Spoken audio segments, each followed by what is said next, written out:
Because this passport thing, that is going to change life in New York City. And especially for minorities. Mm-hmm. And then when minorities can't go into restaurants, then what's going to happen? Yeah, that's been happening. That started on Monday. All right. I'd like to see the videos of the minorities being turned away. Me too. From restaurants. Love to see that. Because it will happen.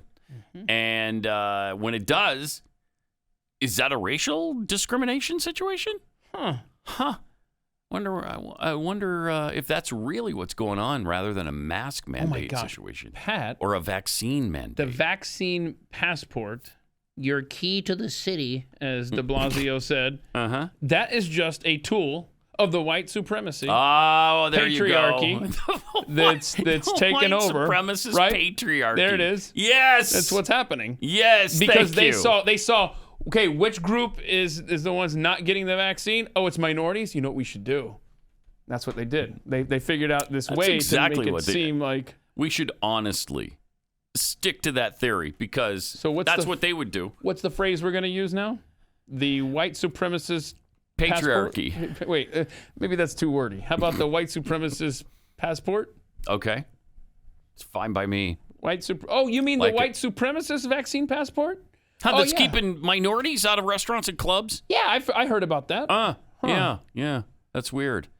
That they're being discriminated against like they were back in the 50s and 60s. What are you going to do? Come up with separate water fountains now, too? Is that what you're doing? Where's your passport before you can use this water fountain? Right. Oh, this is going to be good. Oh, man. That's exactly how we should brand it. I mean, they brand things perfectly. Absolutely. White, supremacist vaccine passport. Congratulations. That's today's show title. And I will tell you something. This vaccine is still somewhat of a concern to me and to a lot of people. And we just watched this video. It's about, 17 minutes, the video you sent me from the virologist. Oh, my gosh. Is it not explained beautifully?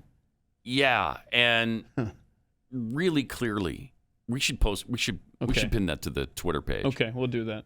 And I'm not a scientist. I'm not a virologist. Maybe he's completely wrong, but he's got a lot of credentials to back up the things that he is saying. And what he's saying is this vaccine is replacing and recoding your immune system and making you not able to fight off any diseases. So that's a little scary.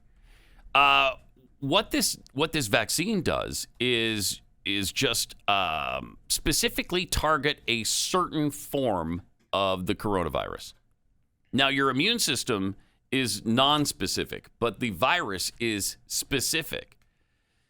So that means that the virus only looks for a certain coding in the virus to attack it.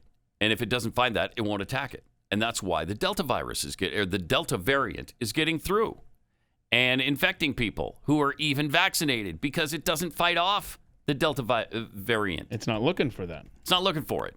Now, your regular immune system is nonspecific, and so it fights off all kinds of different things. Something comes into it, it fights it off. Something else comes into it, it fights it off. But this apparently recodes your immune system to be only specific.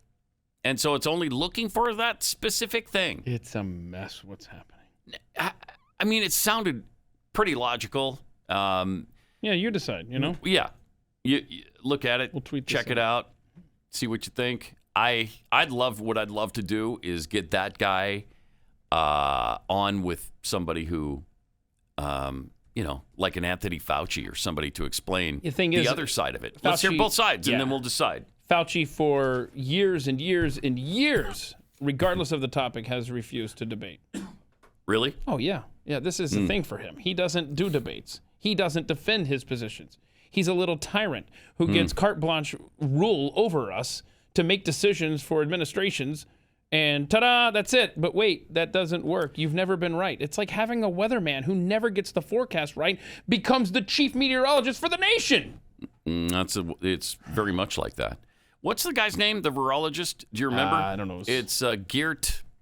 Oh, you're close. That sounds right. Mm-hmm. I have to look. Geert Vanden Schmoozle. You were closer a moment ago.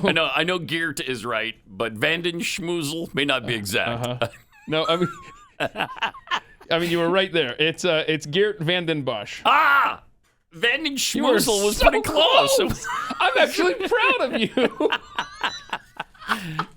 So Geert Vanden Bosch. Okay, Geert Vanden Bosch, and then maybe he can debate. He's got a lot Geert of Vanden cred. Schmoozle, and we'll put them both on together and see who wins. But we're he does have a assuming- lot of credentials. Yeah. He's a ton. Yeah, but He's one of the best in the world.